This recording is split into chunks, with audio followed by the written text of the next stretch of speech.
রহমতুল্লাহ। আলহামদুলিল্লাহ ওয়াসসালাতু ওয়াসসালামু আলা রাসূলিল্লাহ। আউযু বিল্লাহি সামিল আলিম মিনাশ শাইতানির রাজীম। ওয়া রাফা'না লাকা যিকরাক ওয়া ইন্নাকা লা'আলা খুলুকিন আযীম। ওমা আরসালনাকা ইল্লা রাহমাতাল লিল আলামিন।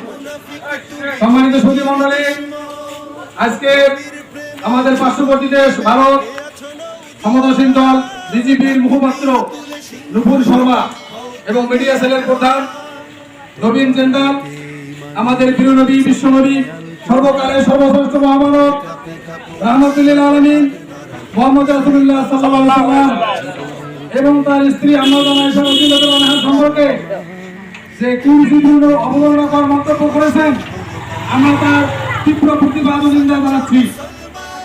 আজকে ভারতের মতো একটি দেশে মুসলমানরা নিরাপদ নয়। আমরা দেখতে পাই ক্ষমতাসীন দলের ভারতের ক্ষমতাসীন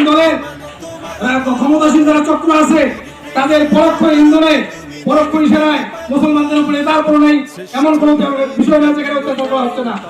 গুজরাট সহ বিভিন্ন জায়গায় মুসলমানদেরকে বেদমভাবে অত্যাচার করা হচ্ছে, কিন্তু আমরা সবকিছু মেনে নিতে পারি।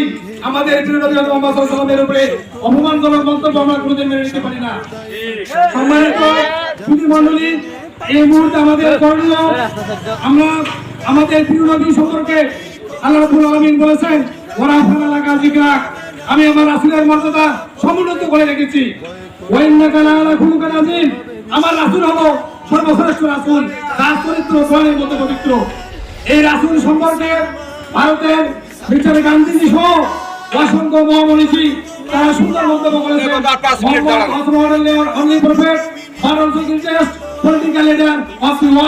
তারা বলেছেন মোহাম্মদ শুধু একজন নবী নয়, সে পৃথিবীর মধ্যে সর্বশ্রেষ্ঠ একজন রাজনৈতিক ব্যক্তিত্ব। এই নবীর উপরে, এই মহামানবের বিরুদ্ধে কেন করবে? আমরা ধর্ম সম্পর্কে গবেষণা করার অনুরোধ করবো। আমরা হিন্দু ভাইদেরকে অনুরোধ জানাবো, তারা আমাদের ইসলাম সম্পর্কে, আমাদের নবী সম্পর্কে তারা যেন গবেষণা করে। আমাদের ধর্মে এমন কোন নির্দেশনা নাই যে পার্শ্ববর্তী দেশে মুসলমানদের উপর অত্যাচার হবে, আমরা এই দেশের মুসলিমদের উপরে আমরা তার প্রতিশোধ দেব। এটা কি ঠিক? এইরকম কোন নির্দেশনা আমাদের নাই। আমাদের হিন্দু বৌদ্ধ খ্রিস্টান আছে, তারা আমাদের দেশের আমানত, তারা আমাদের ভাই, তারা আমাদের প্রতিবেশী।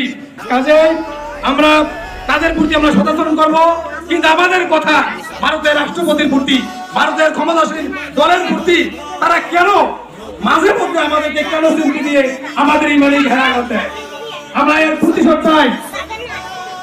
আমরা দোষী ব্যক্তিদের দৃষ্টান্তমূলক শাস্তি দেওয়ার জন্য সরকার সহ সে দেশের রাষ্ট্রপ্রধানের প্রতি আমরা আবেদন জানাচ্ছি, তাদেরকে যেন আইনের আওতায় নিয়ে আসা হয়। মন্ডলী, এটাতে খাদ্য থাকা যাবে না। আমরা ভারতীয় পণ্য আমরা প্রত্যাখ্যান করব। ভারতীয় যেগুলা আমরা পণ্য ব্যবহার করি সেগুলো আমরা বাদ দেব।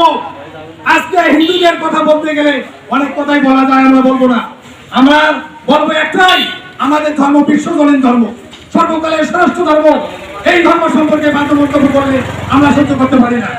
সম্মানিত সুধী মণ্ডলী, আমরা ক্ষমতাসীন দল সহ বিশ্ব সম্প্রদায়ের প্রতি অনুরোধ জানাচ্ছি, তারা যেন দোষী ব্যক্তিদেরকে আইনের আওতায় এনে দৃষ্টান্তমূলক শাস্তির ব্যবস্থা করে। এই আহ্বান রেখে আজকের প্রোগ্রামের সংক্ষিপ্ত বক্তব্য এখানে শেষ করছি। আসসালামু আলাইকুম ওয়া রাহমাতুল্লাহ।